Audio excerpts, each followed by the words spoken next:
प्रभु यीशु के सामर्थ्य नाम में आप सबको जय मसीह की, प्रेज द लॉर्ड। आइए आज के मनन के लिए हम प्रभु के पवित्र वचन को निकालें। मेरे साथ मनन के लिए पहला यूहन्ना निकालिएगा, उसका 1 अध्याय और उसके वचन 3 को। यहाँ इस प्रकार से प्रभु के वचन में लिखा है, जो कुछ हमने देखा और सुना है उसका समाचार तुम्हें भी देते हैं, इसलिए कि तुम भी हमारे साथ सहभागी हो, और हमारी यह सहभागिता पिता के साथ और उसके पुत्र यीशु मसीह के साथ है। Praise the Lord, hallelujah. परमेश्वर के लोगों की कहावत है कि संगत में गुण आत है और संगत में गुण जाए, यानी आप जिसके साथ रहेंगे, जिसकी संगति में रहेंगे, उसका प्रभाव आप पर जरूर पड़ेगा। एक समय की बात है, एक परिवार में बेटी की विदाई हो रही है, और हम जानते हैं हमारे छत्तीसगढ़, भारत या कई जगहों पर जहाँ पर बेटी की विदाई की ऐसी परंपरा है, ये बहुत ही दुखदाई, बहुत ही करुणा से भरा हुआ, बहुत ही वेदना से भरा हुआ एक क्षण होता है एक परिवार के लिए। बेटी की विदाई हो रही थी, और जब बेटी की विदाई हो रही थी तो ऐसा गाना चल रहा था जो शोक से भरा हुआ था, और बेटी अपने पिता से, अपनी माँ से, अपने भाई से, अपनी बहन से, अपनी सहेलियों से गले मिल के बिलक बिलक के लिपट के रो रही थी। और वो सब चीज़, पूरा माहौल गमगीन हो गया। ये सब चीज़ देख के अचानक से दूल्हा रो पड़ा। जो लड़की का जो दूल्हा है, जो उस पूरे विवाह का केंद्र, सेंटर पॉइंट है, वो बिलक बिलक के रोने लगा। कई लोग हंसने लगे, कई लोग ताज्जुब लगे, और कई लोगों ने समझा ये माहौल ऐसा ही है। तो कई बार प्रभु के लोगों, एक बड़ा प्रश्न उठ जाता है कि वो दूल्हा क्यों रोया? वो माहौल के कारण। क्या रोना उसका कर्तव्य है? क्या उसको रोना चाहिए? नहीं रोना चाहिए। लेकिन दूल्हा रो रहा है, कारण ये क्योंकि सब रो रहे हैं। तो बहुत बार हम शोक के वातावरण में रहते हैं, हमारा हृदय शोक से भर जाता है। जब हम आनंद और उत्साह के वातावरण में रहते हैं, हमारा हृदय आनंद और उत्साह के, किसी के बारात चल रही, कोई नाच रहा है, तो हमारा हृदय भी उस धुन को सुनने के बाद बड़ा आनंद में परिवर्तित हो जाता है। कहीं न कहीं ये चीज़ें हमारे मन को प्रभावित करती है। परमेश्वर के वचन में, प्रभु के वचन में हमने देखा, वचन में लिखा, जो कुछ हमने देखा, हमने सुना, उसका सुसमाचार सुनाते हैं, और ये सहभागिता के विषय है। तो जहाँ जिसके साथ आपकी संगति होगी, अगर आप एक ऐसे विश्वासी के साथ हैं जो परमेश्वर के वचन को महत्व देता है, जो प्रार्थना को, आराधना को, परमेश्वर की उपस्थिति को प्रिय जानता है, अगर आपकी संगति ऐसे लोगों के साथ है, आप भी वैसे हो जाएंगे। पर अगर एक बुराई करने वाले व्यक्ति के साथ, जो परमेश्वर के वचन से दूर है, जो कभी बाइबल नहीं पढ़ता, या परमेश्वर के वचन को पढ़ता भी है तो दूसरों के लिए पढ़ रहा है, दूसरों को उसमें उंगली उठाने के लिए, अगर आप इसके साथ रहेंगे, आपका स्वभाव ऐसा हो जाएगा। परमेश्वर के वचन में बहुत सुंदर एक बात लिखा, प्रभु के वचन में लिखा है कि बुरी संगति अच्छे चरित्र को बिगाड़ देती। बुरी संगति अच्छे चरित्र को, स्वभाव को बिगाड़ देगी। तो हमारी संगति किसके साथ होनी चाहिए? जो हमें सुधार सकता है। प्रभु का वचन बहुत सुंदर कहता है, घर को यहोवा बनाता है, यदि घर को यहोवा ना बनाए, बनाने वालों का परिश्रम व्यर्थ है।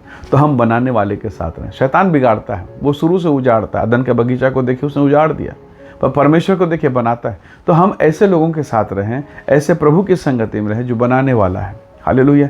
फिर जब आप बनाने वाले के साथ रहेंगे, तो बिगड़ी हुई चीज़ें भी सुधरना शुरू हो जाएगा, क्योंकि आप सर्वशक्तिमान के साथ हैं। प्रभु ने कहा, मुझ यहोवा से कौन सा काम कठिन है। हालेलुया। तो प्रभु के लोगों, अगर आपकी संगति प्रभु के साथ हो, सुबह सोकर उठे, आपने प्रभु को धन्यवाद किया। दोपहर का समय हो, चाहे रात का समय हो, चाहे दिन दोपहर के समय, किसी भी समय अगर आपकी संगति प्रभु के साथ है, परमेश्वर के वचन में आपका मन लगा हुआ है, निसंदेह आज अंधेरा है, पर अंधेरा हमेशा नहीं रहेगा, क्योंकि वो वही परमेश्वर जिसने कहा बेडौलपन में, जिसने कहा अंधियारे में, घोर अंधेरा था, तब कहा उजियाला हो, और उजियाला हो गया। इसलिए तो राजा दाऊद कहता है, चाहे मैं घोर अंधकार से भरी हुई तराई से होकर गुजरूं, वो ये नहीं कहता है कि मैं तराई से नहीं गुजरूंगा, मेरे जीवन में अंधेरा नहीं आएगा, मेरे जीवन में शोक या पीड़ा नहीं आएगी। नहीं, वो ये नहीं कहता। वो कहता है, चाहे मैं घोर अंधकार से भरी हुई तराई से होकर गुजरूं, तो अभी हानि से नहीं डरूंगा। क्यों? क्योंकि उस अंधेरे में मेरा प्रभु मेरे साथ रहता है। भजन 23 में कितना सुंदर तरीके से दाऊद ने अपने संबंध को परमेश्वर के साथ रखा। हालेलुया, कितना सुंदर उसने चित्रण किया।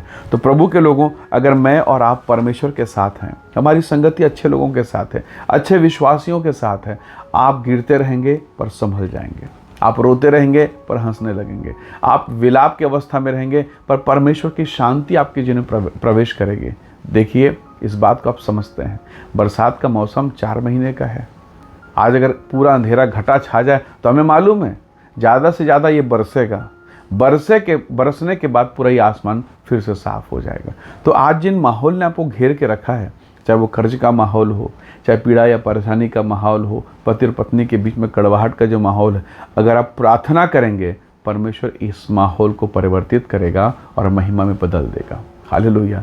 बाइबल में लिखा है धर्मी जन के प्रार्थना के प्रभाव से बहुत कुछ हो सकता है। याद रखिएगा, आपको प्रभु यीशु मसीह के लहू के द्वारा पिता ने खरीद लिया है और उसके लहू के द्वारा मेरे और आपके पापों की छुटकारा हो गया, इसलिए हम धर्मी हैं और धर्मी जन के प्रार्थना के प्रभाव से बहुत कुछ हो सकता है। तो क्यों ना हम प्रभु के सामने घुटना टेकें और कहें, खुदावन दया कर, मैं तेरी सहभागिता, मैं तेरी उपस्थिति में रहूँगा और मैं भला और चंगा रहूँगा। हालेलुया। आइए हम दुआ करें, परमेश्वर की महिमा को मांगें ताकि अंधकार में भी प्रभु का हाथ हमारे जीवन पर, हमारे घराने पर बना रहे।